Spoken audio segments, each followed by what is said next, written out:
जय हिंद प्यारे साथियों। मैं प्राची यादव स्वागत करती हूँ अपने यूट्यूब चैनल प्राची यादव 9044 में।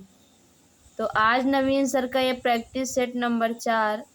तो आइए शुरू करते हैं। पहला क्वेश्चन है, कौन से कौन से सांस कौन से शास्त्रीय नृत्य में हिंदू मुस्लिम प्रतिभा के अद्वितीय संश्लेषण का प्रतिनिधित्व करता है? तो ये नृत्य है कथक। अन्य नाम है नटवरी और इसमें घुंघरू और चक्कर पहनकर डांस किया जाता है। इसको पुनर्जीवित करने वाली थी लेडी लीला सोखे। लेडी लीला सोखे ये नाम है उनका। अन्य कलाकार है प्रेरणा श्रीमाली, प्रेरणा देशपांडे, रोशन कुमारी, चारूचंद्र लेखा और बाकी आप सब जानते हैं। पंडित बिरजू महाराज, कथक महाराज, बिरजू महाराज, अच्छन महाराज, ये सब कथक से संबंधित हैं। अगला क्वेश्चन है, खुल्लम लोक नृत्य किस राज्य का है? तो खुल्लम लोक नृत्य है मिजोरम का।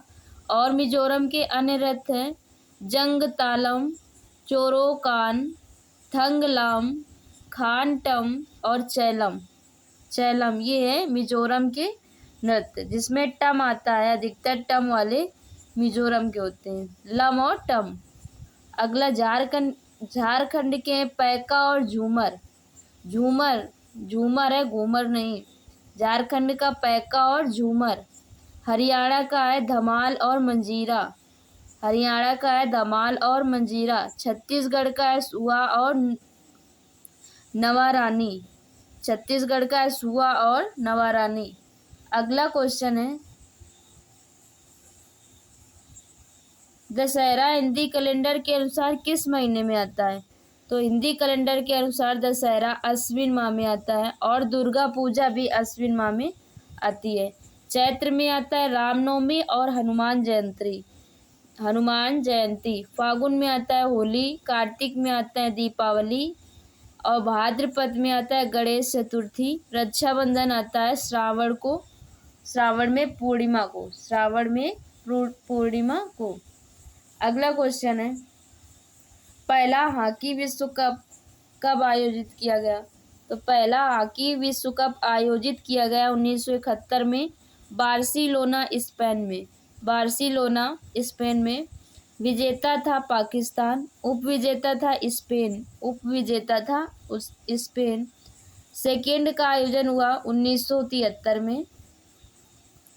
सेकेंड हॉकी कप का आयोजन हुआ 1973 में नीदरलैंड में और विजेता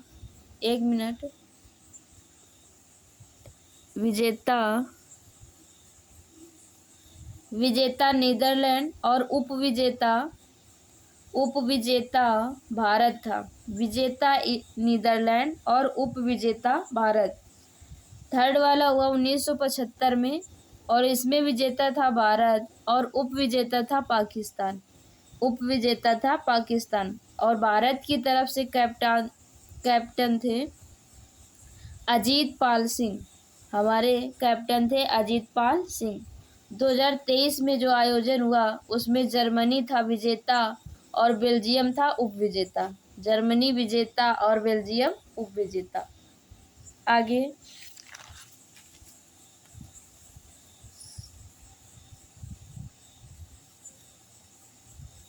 कबड्डी मैच के दौरान अधिकतम कितने प्रतिस्थापन किए जा सकते हैं? तो अधिकतम 5 प्रतिस्थापन किए जाते हैं, यानी खिलाड़ी तो होते हैं 7 लेकिन मैदान में आते हैं 5। मैदान की माप होती है मेल के लिए 13x10 मीटर, यानी 13 मीटर लंबाई और 10 मीटर चौड़ाई। फीमेल के लिए होती 12 मीटर लंबाई और 8 मीटर चौड़ाई। मैच की अवधि तो मेल के लिए होती 20-20 मिनट के 2 हाफ, यानी बीच में 5 मिनट का ब्रेक टाइम होता है, यानी टोटल होता है 40 मिनट का। और मेल में होते हैं 15-15 मिनट के 2 हाफ, जिसमें कि टोटल 30 मिनट और 5 मिनट का ब्रेक होता है। अगला है, टोटल लंबाई और कबड्डी जो है इसके मैदान को कोर्ट कहते हैं। खिलाड़ी 7 होते हैं। टोटल लंबाई 13 होती है। बीच में मिड लाइन होती है और इसके बाद होती है बुल्क लाइन और इसके बाद होती है बोनस लाइन और इसके बाद इंड लाइन। तो मिड लाइन और बुल्क लाइन के बीच में 3.75 मीटर का गैप होता है और बुल्क लाइन और बोनस लाइन के बीच में 1 मीटर का गैप होता है और बोनस लाइन और इंड लाइन के बीच में 1.7 मीटर का गैप होता है, 1.75 मीटर का गैप होता है। तो आशा करते ये समझ में आया होगा। अगला क्वेश्चन है, पहले पीएम जिनको भारत रत्न मिला। तो पहले पीएम थे हमारे नेहरू जी, इनको 1955 में भारत रत्न दिया गया। पहले मरणोपरांत पाने वाले कौन थे? तो मरणोपरांत भारत रत्न पाने वाले थे लाल बहादुर शास्त्री, इनको 1966 में दिया गया। लाल बहादुर शास्त्री, इनको 1966 में दिया गया। पहली महिला थी जिनको भारत रत्न दिया गया 1971 में, इंदिरा गांधी। 1971 में इंदिरा गांधी। आगे है, पहले विदेशी जिनको 1987 में भारत रत्न दिया गया, ये थे खान अब्दुल गफ्फार खान, जिनको सीमांत गांधी के नाम से भी जानते हैं। अगला है, सेकेंड विदेशी थे 1990 में मिला, नेल्सन मंडेला। आप सबको बताना है कि नेल्सन मंडेला की बुक का क्या नाम है, किताब का क्या नाम है। अगला, इनकार किसने किया था? तो ये किया था अबुल कलाम आज़ाद, जो हमारे भारत के पहले शिक्षा मंत्री थे। इन्होंने इनकार कर दिया था क्योंकि ये भारत रत्न की कमेटी में थे, जब जो संस्था देती है उस कमेटी में थे, इसलिए इनकार कर दिया था। इसके बाद मरणोपरांत इनको दिया गया 1992 में, जो इनके परिवार ने स्वीकार कर लिया। अगला, 2024 में भारत रत्न 5 लोगों को दिया गया। पहले हैं कर्पूरी ठाकुर, जो बिहार के जन नायक हैं। दूसरे लाल कृष्ण आडवाणी। तीसरे हैं पीवी नरसिम्हा राव। चौथे चौधरी चरण सिंह, किसान नेता। पहले कर्पूरी ठाकुर, दूसरे लाल कृष्ण आडवाणी, तीसरे चौधरी चरण सिंह, पांचवें MS स्वामीनाथन, जो भारत में हरित क्रांति के जनक हैं और विश्व में हरित क्रांति के जनक है नार्मन बोरलाग। और पांचवें PV नरसिम्हा राव। तो ये 2024 के भारत रत्न हैं।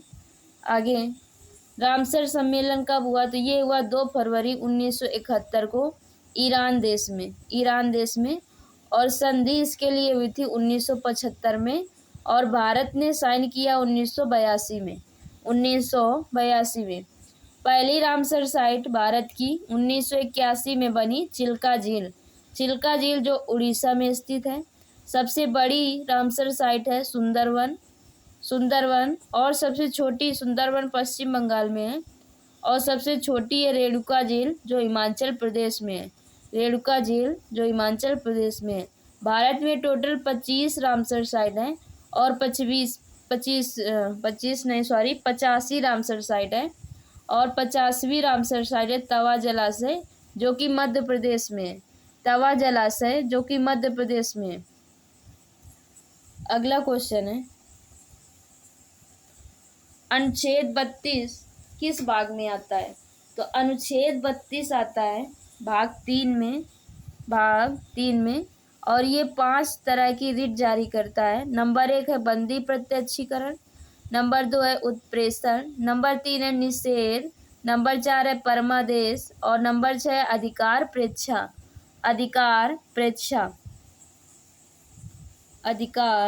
प्रेक्षा। तो जो बंदी प्रत्यक्षीकरण है इसमें है कि 24 घंटे में जो बंदी है उसको न्यायालय में पेश करना है आने जाने का समय छोड़कर। उत्प्रेषण में है ट्रांसफर टू अपर कोर्ट, मतलब जो हाई कोर्ट है वो सुप्रीम कोर्ट को ट्रांसफ़र करेगा। नंबर 3 निषेध जो है ये निचली अदालत को रोक देना। निचली जो अदालतें होती है अगर कोई गलत आदेश कर रहे हैं तो उनको रोक देना। अगला है परमादेश। परमादेश का मतलब है हम आदेश देते हैं, जो अधिकारी हैं वो उनके लिए है कि हम आदेश देते हैं। और अधिकार प्रेक्षा है व्हाट इज अथॉरिटी, व्यक्ति की क्या अथॉरिटी है, यह अधिकार प्रेक्षा में है। आगे आते हैं, कोलेरू झील किस राज्य में है, तो कोलेरू झील है आंध्र प्रदेश में। यह सेकेंड सबसे बड़ी झील है जो कि 2002 में रामसर साइट में शामिल की गई। सबसे बड़ी झील है वेम्बनाड झील जो कि केरल में है और इसका क्षेत्रफल है 2033 वर्ग किलोमीटर। 2033 वर्ग किलोमीटर। सबसे बड़ी अंतर्देशीय लवड़ी झील है सांबर जो कि राजस्थान में। आगे गुरु डोंगमार झील कहाँ है, तो ये है सिक्किम में। चोलामू झील सबसे ऊंची झील है, सिक्किम की है ये। और बेनी सागर मध्य प्रदेश, भोजताल मध्य प्रदेश, हरिके पंजाब। झीलों की रानी कहा जाता है सस्थम कोट्टा को। और झीलों की वाटिका कहा जाता है फिनलैंड को। और हजार झीलों का देश भी फिनलैंड को कहा जाता है। रहस्यमय झील है रूपकुंड जो उत्तराखंड में, रूपकुंड जो कि उत्तराखंड में है। आगे है मौर्य प्रशासन में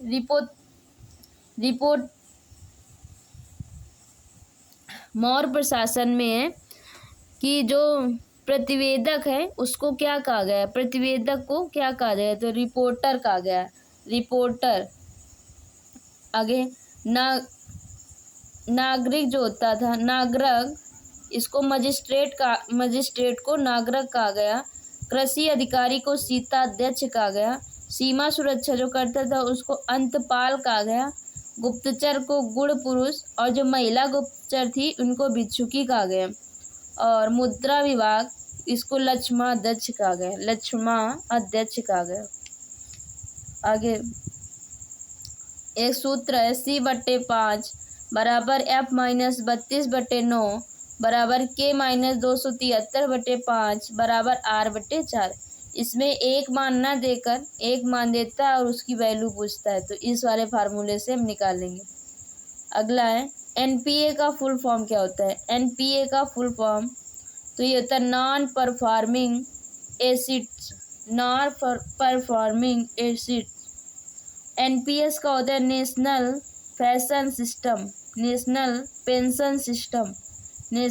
पेंशन सिस्टम। इसकी शुरुआत हुई थी 1 जनवरी 2004 को। इसकी शुरुआत हुई थी NPS की 1 जनवरी 2004 को। भारत का अगला क्वेश्चन है भारत का नया गृह सचिव किसे नियुक्त किया गया, तो ये नियुक्त किया गया गोविंद मोहन को। प्रवर्तक निदेशालय के जो अध्यक्ष हैं ये है राहुल नवीन। अगला है कीर्ति पहल किसने लॉन्च की, तो कीर्ति पहल लॉन्च की खेल मंत्रालय ने। और 75/25 पहल स्वास्थ्य मंत्रालय ने लॉन्च की।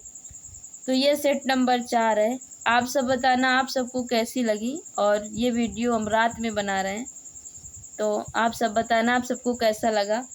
अच्छा लगा हो तो लाइक सब्सक्राइब और शेयर करना ना भूलें। और थोड़ी बहुत गलतियां हो जाती हैं तो आप सब उस पर ज़्यादा ध्यान ना देकर जो छूट रहा है उसको ज़रूर बताना। और पूरे क्वेश्चन लेना पॉसिबल नहीं है, इसलिए हम इम्पॉर्टेंट क्वेश्चन लेते हैं। पर अगर आपको लगता है कि पूरे क्वेश्चन लें तो कमेंट बॉक्स में एक बार कमेंट ज़रूर कर देना। धन्यवाद। PDF हमारे टेलीग्राम चैनल पर मिल जाएगी।